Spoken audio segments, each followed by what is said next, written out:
জীবনের মানে কি জানেন? অভিনেতা, দ্য অ্যাক্টর। এই সমাজে যদি আপনি চলতে চান, তাহলে আপনার দক্ষ একজন অভিনেতা হতে হবে। আসলে আমরা তো প্রতিনিয়ত অভিনয় করেই যাচ্ছি। স্কুলে ছাত্রের অভিনয়, বন্ধুদের সঙ্গে বন্ধুত্বের অভিনয়, সংসার জীবনে স্বামীর অভিনয়, সন্তানদের সঙ্গে অভিভাবকের অভিনয়, ইবাদতখানায় গোলামের অভিনয়, বাজারে কাস্টমারের অভিনয়, লঞ্চ, ট্রেন, প্লেন ইত্যাদিতে যাত্রীর অভিনয়, রাজনৈতিক ক্ষেত্রে চামচামির অভিনয়।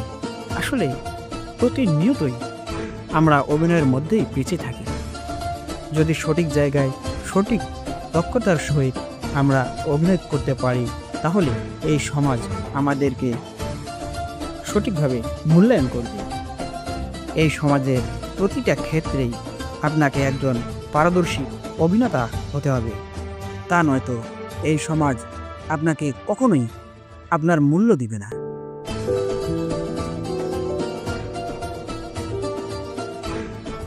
এই সমাজের মানুষগুলো যদি সৃষ্টিকর্তার সৃষ্ট জীবের মূল্যবোধ বুঝত, তাহলে আপনাকে এই অভিনয় করতে হতো।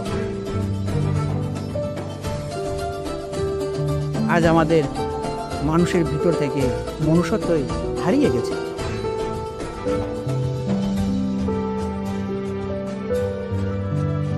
এই কারণে এই সমাজে আমাদেরকে অভিনয় করে টিকে থাকতে হবে। এই সমাজে আর মনুষ্যবোধের কোনোই মূল্য নেই। এখন অভিনেতাদের মূল্যবোধই বেশি।